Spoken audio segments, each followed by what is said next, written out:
தமிழ் உறவுகள் அனைவரும் நம்பிக்கை குரல் சேனலுக்கு அன்புடன் வரவேற்கிறோம்.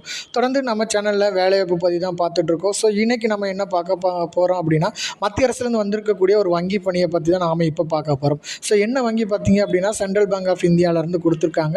ஸோ இந்த ஜாபுக்கான அப்ளை பண்ணக்கூடிய லாஸ்ட் டேட்டு, இதுக்கான எஜுகேஷன் குவாலிஃபிகேஷன் என்ன அப்படிங்கிறத ப்ரீஃபாக இந்த வீடியோவில் நம்ம பார்க்கலாம். ஓகே, ஸோ இந்த எக்ஸாமுக்கு அப்ளை பண்ணுறதுக்கு லாஸ்ட் டேட் பார்த்திங்கன்னா 22/6/2026 இந்த ஜாபுக்கு நம்ம அப்ளை பண்ணிக்கணும். ஓகே, ஸோ இது முற்றிலும் பார்த்திங்கன்னா வங்கித்துறையில் பணிபுரிய காத்திருக்கும் பட்டதாரிகளுக்கான ஒரு நல்ல வாய்ப்பாக கொடுத்துருக்காங்க. ஸோ ஓவரால் இந்தியா முழுவதும் பார்த்திங்கன்னா 4500 பணியிடங்கள் வந்து நமக்கு கொடுத்துருக்காங்க.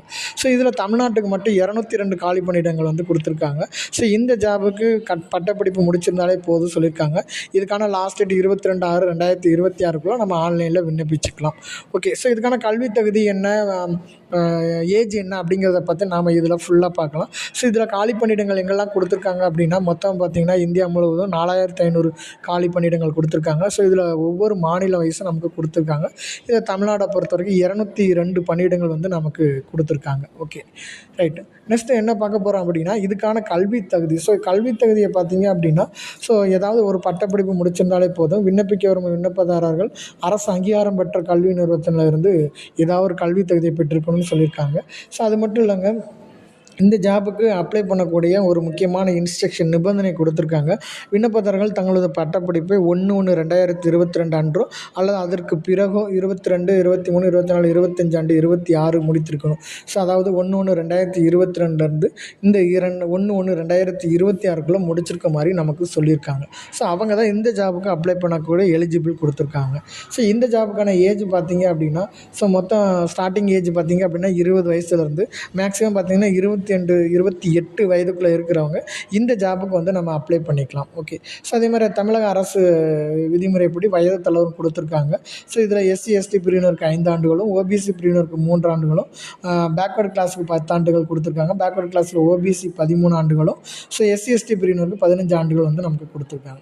ஸோ இந்த ஜாபுக்கான சம்பள விவரங்கள் பார்த்திங்க அப்படின்னா, 2026 இந்த வேலைப்புக்கான ஸ்பெஷலிஸ்ட் ஆஃபீஸர் பணிக்கு தேர்வாகும் விண்ணப்பதாரர்களுக்கு பார்த்திங்க அப்படின்னா தொகுப்பு ஊதியமாக 15,000 மாத சம்பளமாக கொடுக்குற மாதிரி சொல்லியிருக்காங்க. இந்த ஜாபுக்கு எப்படி நம்மளை செலக்ட் பண்ணுவாங்க பார்த்திங்க அப்படின்னா, ஸோ கீழ்கண்டபடி தான் சொல்லியிருக்காங்க. So first online exam conduct பண்ணுவாங்க. ஸோ சென்ட்ரல் பேங்க் ஆஃப் இந்தியாவிலேருந்து கொடுக்கக்கூடிய இந்த தகுதி தேர்வில் பாஸ் பண்ணவங்களுக்கு உள்ளூர் மொழி தேர்வு வந்து அடுத்து test of local language test conduct பண்ணுறாங்க. ஸோ இந்த 2 தேர்விலும் செலக்ட் ஆனவங்களுக்கு நமக்கு ஜாப் வந்து கன்ஃபார்ம் ஆகிடும். So exam pattern online examination எப்படி இருக்குன்னு பார்த்திங்கன்னா, மொத்தம் பார்த்திங்கன்னா 60 மினிட்ஸ் எக்ஸாம் நடக்கக்கூடியதில் ஜென்ரல் அவேர்னஸ் பார்த்திங்கன்னா 20 question 20 mark, quantitative reasoning aptitude question 20 question 20 mark கொடுக்குறாங்க. கம்ப்யூட்டர் நாலேஜ் 20 கொஸ்டின் 20 கொடுத்துருக்காங்க.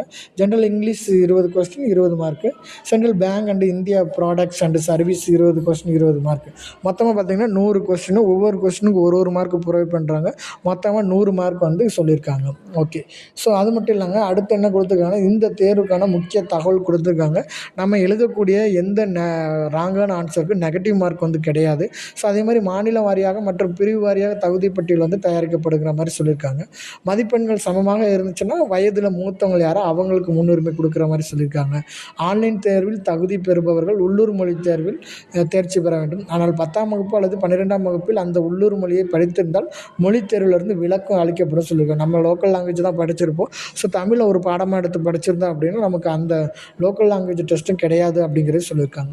இந்த ஜாபுக்கான விண்ணப்ப கட்டணம் பார்த்திங்க அப்படின்னா, ஜென்ரல் EVS OBC பிரிவினருக்கு 944 ப்ளஸ் GST சொல்லியிருக்காங்க. அதே மாதிரி ஜென்ரல் EVS OBC பெண்களுக்கு பார்த்திங்கன்னா 708 ப்ளஸ் GST கொடுத்துருக்காங்க. ஸோ SC ST கேண்டிடேட் அல்லது திருநங்கைகளுக்கு 236 ப்ளஸ் GST கொடுத்துருக்காங்க. ஓகே, ஸோ இதுக்கான முக்கியமான டேட்டு 12/6/2026 லாஸ்ட் டேட் பார்த்திங்கன்னா 22/6/2026 இந்த ஜாபுக்கு நம்ம அப்ளை பண்ணிக்கிடணும்.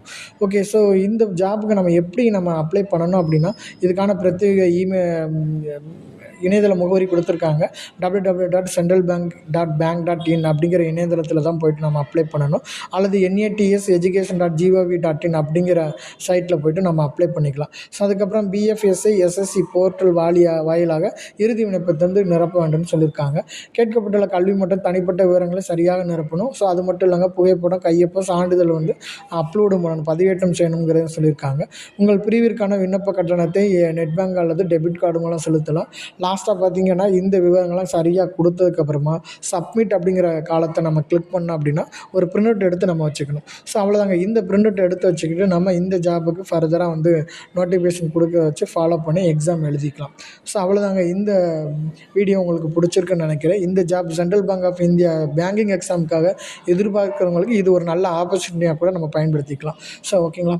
ஸோ இந்த வீடியோ உங்களுக்கு பிடிச்சிருந்துச்சி அப்படின்னா லைக் பண்ணுங்கள், ஷேர் பண்ணுங்கள், சப்ஸ்கிரைப் பண்ணுங்கள். மீண்டும் ஒரு வீடியோவில் உங்களை சந்திக்கிறேன். நன்றி, வணக்கம்.